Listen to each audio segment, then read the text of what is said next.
You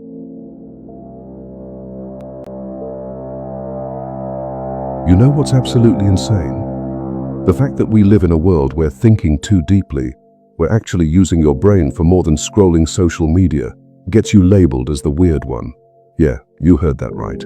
In 2025, while everyone's fighting over TikTok trends and arguing about which celebrity wore it better, the person sitting quietly in the corner, actually contemplating life, death, meaning, and the absolute circus we call modern society, that person gets called crazy. But here's the thing nobody wants to admit. What if the so-called crazy ones are the only ones who are actually sane? Let me paint you a picture. You're in a reunion. Everyone's laughing at the same recycled jokes, talking about the same mindless gossip, following the same predictable social scripts like robots on autopilot. Then there's that person. You know the one. They're standing there, watching it all unfold, and you can see something different in their eyes. They're not just present, they're aware.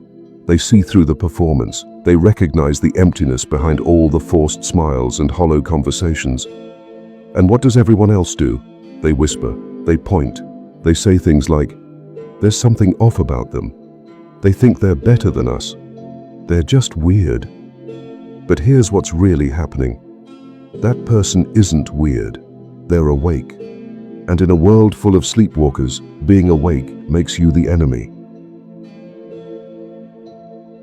Society has this dirty little secret it doesn't want you to know. Ready for it? Most people are absolutely terrified of thinking. I'm not talking about thinking about what to have for lunch or which Netflix show to binge next. I'm talking about real thinking, the kind that keeps you up at 3 a.m. questioning everything you thought you knew about life, love, death, and why the hell we're all here. You see, the average person has built their entire existence on a foundation of comfortable lies. They tell themselves, everything happens for a reason. Good things come to those who wait. Just follow the rules and you'll be happy. Don't rock the boat. And then the deep thinker shows up. Like a wrecking ball to a house of cards, they start asking questions. But what if nothing happens for a reason? What if waiting is just another word for giving up? What if the rules are designed to keep us trapped? What if the boat needs to be rocked? You know what happens next? Panic. Pure, unadulterated panic. Because suddenly, all those comfortable lies start crumbling, and the herd, oh, the precious herd, they can't handle it.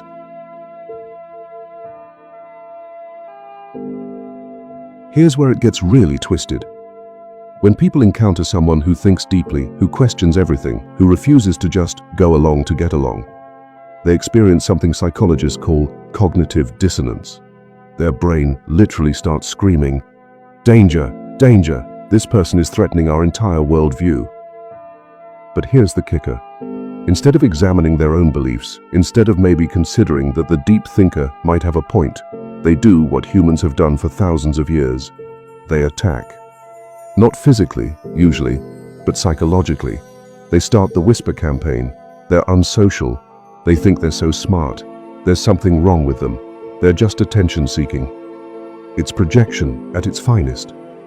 The herd takes all their own fear, insecurity, and intellectual laziness, and they dump it on the person who's actually brave enough to think. You want to know the real price of being a deep thinker in a shallow world? Loneliness. Not the kind of loneliness that comes from being alone on a Friday night. I'm talking about the bone-deep, soul-crushing loneliness that comes from being surrounded by people who simply don't understand you. Picture this scenario. You're having a conversation with someone. They start talking about their problems, their relationship drama, their work stress, their family issues. You listen, really listen, and then you offer something deeper than, "That sucks," or "You'll figure it out." You see patterns. You recognize the underlying psychological dynamics. You offer insights that could actually help them understand not just what's happening, but why it's happening. And what do? They look at you like you just spoke in ancient Greek. "You're overthinking it," they say. "It's not that deep." But it is that deep. Everything is that deep. That's what they don't understand. Deep thinkers speak a different language, not literally, but metaphorically. While everyone else is communicating in hashtags and emoji, deep thinkers are speaking in paradoxes, metaphors, and complex ideas that require gasp. actual thought to understand. Here's a perfect example. A regular person might say, "Life is hard." A deep thinker might say, "Life is simultaneously the most beautiful and most tragic thing we'll ever experience, and the tension between those two truths is what gives existence its meaning." Guess which one gets labeled as pretentious or trying too hard? The tragedy is that the deep thinker isn't trying to sound smart or superior. They're just trying to communicate the full complexity of what they're experiencing. But in a world that's been dumbed down to tweet-length thoughts, complexity sounds like madness. Here's something that'll blow your mind. Deep thinkers are basically time travelers. Think about it. Throughout history, the people we now celebrate as geniuses, the philosophers, the artists, the revolutionaries, were considered crazy in their time. Socrates, they literally killed him for asking too many questions. Nietzsche spent most of his life being mocked and ignored. Van Gogh couldn't sell a single painting while alive. Galileo, nearly executed for saying the earth revolves around the sun. What do they all have in common? They saw things that others couldn't see. They understood truths that society wasn't ready for. They were living in the future while everyone else was stuck in the past, and that made them dangerous. Not because they were violent or harmful, but because they threatened the status quo. They made people question things they'd rather not question. So what do? They project their fear onto the deep thinker. There's something dark about them. They're negative. They see problems everywhere. But the deep thinker isn't creating the problems. They're just not pretending they don't exist. You want to know what's actually insane? It's not the person who spends their time contemplating existence, questioning authority, or seeking deeper meaning. The real madness is this: waking up every day to do a job you hate, staying in relationships that drain your soul, following rules you've never questioned, buying things you don't need with money you don't have, scrolling through endless feeds of meaningless content, never asking why about anything that matters, living an entire life and never truly knowing yourself. That's madness. The deep thinker can realize that we are trapped into a soul-crushing system, but we've normalized it so completely that the person who refuses to participate gets called crazy. It's the ultimate gaslighting operation. Let's talk about something nobody wants to address. The modern workplace, that soul-crushing, creativity-killing machine designed to turn humans into productivity robots. You know what happens when a deep thinker enters the corporate world? They see it all. The meaningless meetings, the toxic management, the way everyone pretends to care about synergy and optimization while slowly dying inside. They watch their co-workers complain about the same problems every day, but never question why those problems exist. They see the hamster wheel for what it is, a hamster wheel. And then they make the mistake of speaking up sometimes. Maybe we should question whether this meeting could have been an email. What if this entire department is unnecessary? Why are we doing things this way just because that's how they've always been done? You know what happens next? They become the difficult employee, the one who doesn't fit the culture, the troublemaker who asks too many questions, because God forbid someone points out that the emperor has no clothes. But it starts way before the workplace.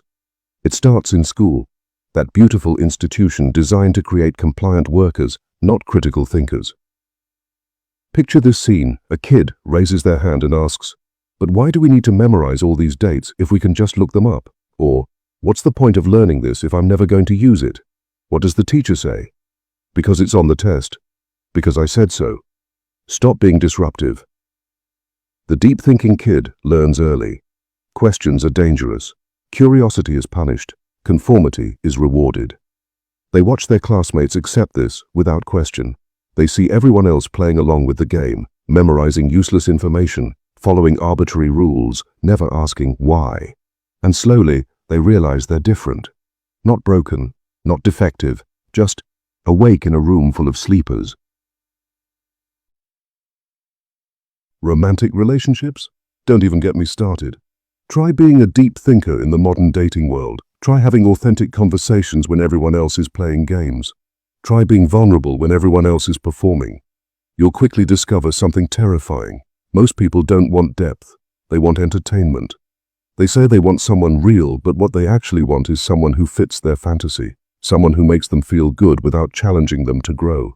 The deep thinker shows up with questions like, what are you actually looking for in life? What patterns do you keep repeating in relationships? What are you running from? And their date thinks, this person is way too intense. Why can't we just keep it light? Because keeping it light is code for keeping it shallow. And shallow is where most people live because it's safe, predictable, and requires zero self-examination. Want to know where the labeling really starts? At home.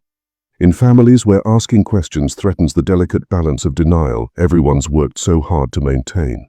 The deep-thinking child who asks, why does dad drink so much? Why does mum cry when she thinks no one's looking? Why do we pretend everything's fine when it's clearly not? That child becomes the sensitive one, the difficult one, the one who thinks too much. Because families, just like society, need their scapegoats. Someone has to carry the weight of all the unspoken truths. Someone has to be the problem so everyone else can stay comfortable in their dysfunction. The deep thinker becomes the designated truth teller and gets punished for it every time. Don't even get me started on politics. Deep thinkers watch the political circus and see it for what it really is, theater designed to keep people divided and distracted while the real power operates behind the scenes.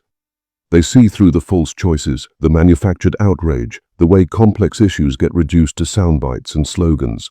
But when they try to point out that maybe, just maybe, both sides are being manipulated, when they suggest that perhaps the real enemy isn't the other political party, but the system that keeps us fighting each other instead of questioning the people in charge, they get labeled as conspiracy theorists, enlightened centrists, or worse, political.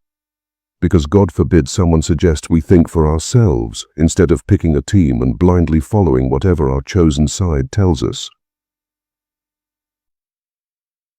Here's a particularly dark one. Deep thinkers who experience mental health struggles face a double whammy. Not only are they dealing with their own internal battles, but they're also navigating a medical system that often pathologizes depth. Feeling existential dread about the state of the world, depression, questioning everything and unable to just go with the flow, anxiety disorder, seeing patterns others miss and feeling frustrated by society, possibly bipolar. Don't get me wrong, mental health treatment can be life-saving, but there's a difference between someone who needs help and someone who's having a normal reaction to an abnormal world. The deep thinker gets caught in the middle, genuinely struggling with the weight of their awareness while being told that their perception of reality is the problem. Let's talk about our relationship with technology. Deep thinkers see how smartphones, social media, and constant connectivity are literally rewiring our brains. They understand the addiction mechanisms. They see how technology is making us more isolated while pretending to connect us. But when they suggest maybe, just maybe, we should question our relationship with our devices, you're being dramatic. That's just how the world works now. You sound like a boomer. Meanwhile, they're watching people become incapable of sitting in silence, incapable of deep focus, incapable of real connection. They see the zombification happening in real time, and for pointing it out, they get called the crazy ones. Here's another layer of the madness. Our culture's obsession with a very narrow definition of success. Deep thinkers question, what if success isn't about climbing the corporate ladder? What if it's not about accumulating wealth? What if it's about meaning, connection, and authentic self-expression? Society's response, that's just what unsuccessful people say to make themselves feel better. Because apparently questioning whether the rat race is worth running makes you a loser. Suggesting that maybe there are other ways to live makes you naive. Prioritizing meaning over money makes you impractical. The deep thinker who opts out of the traditional success narrative gets labeled as lazy, unmotivated, or not living in the real world. But what if they're the only ones who actually see the real world clearly? What if they're the only ones who knows the true meaning of living? Older generations often dismiss deep thinkers with, "When I was your age, we didn't have time to overthink everything, we just did what we had to do." But what they're really saying is, we didn't question anything because questioning was dangerous. We just survived. And yeah, survival is important. But is survival without meaning really living? The deep thinker isn't ungrateful for what previous generations built. They're questioning whether what was built is actually serving human flourishing or just perpetuating systems of control. But that questioning gets interpreted as disrespect, entitlement, or not understanding how good we have it. Here's the ultimate mindfuck. We live in a culture that claims to value authenticity while punishing anyone who's actually authentic. Be yourself, they say. Follow your passion, they preach. Until yourself asks uncomfortable questions, until your passion is questioning everything they hold sacred. The deep thinker who shows up authentically, with all their questions, their complexity, their refusal to pretend, gets told they're too much, too intense, too complicated.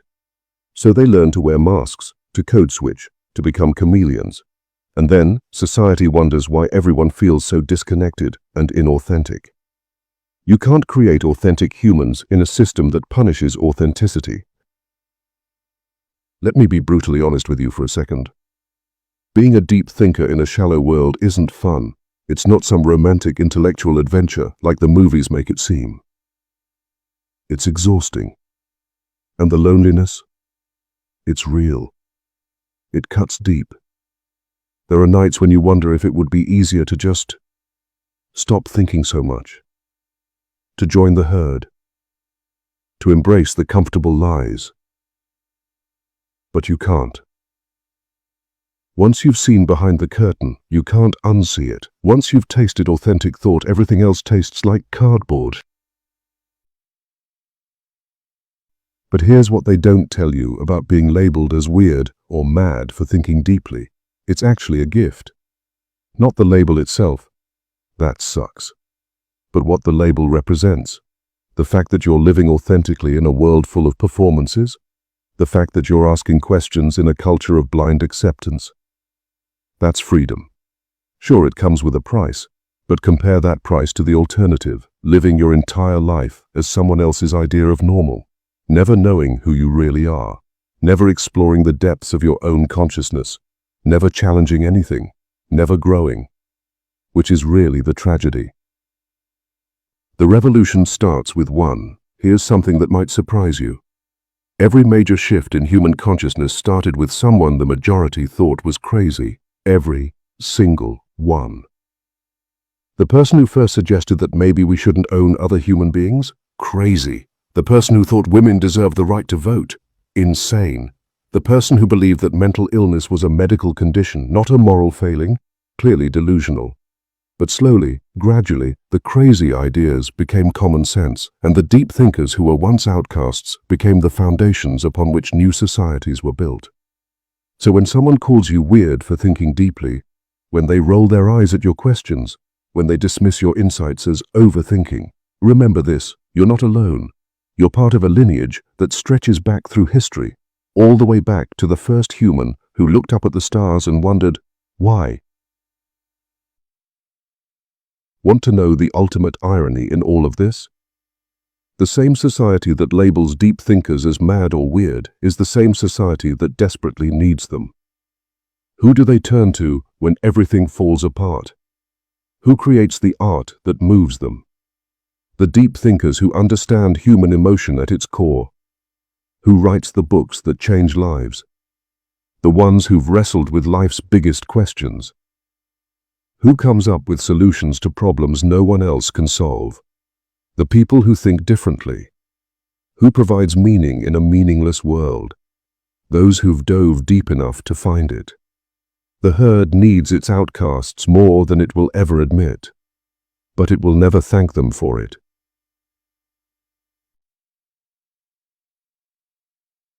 So what do you do with all of this?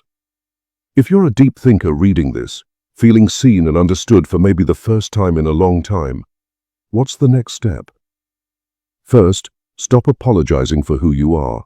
Stop dimming your light to make others comfortable. Stop pretending to be shallower than you are. Stop playing dumb to fit in.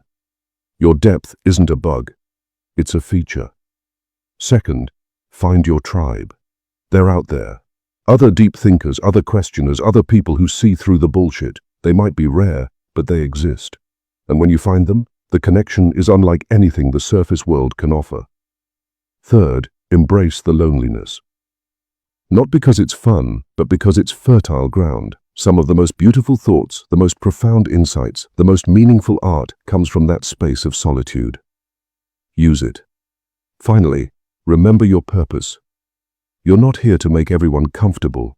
You're here to see clearly in a world full of fog, to ask questions in a culture of answers, to think deeply in an age of shallow thoughts.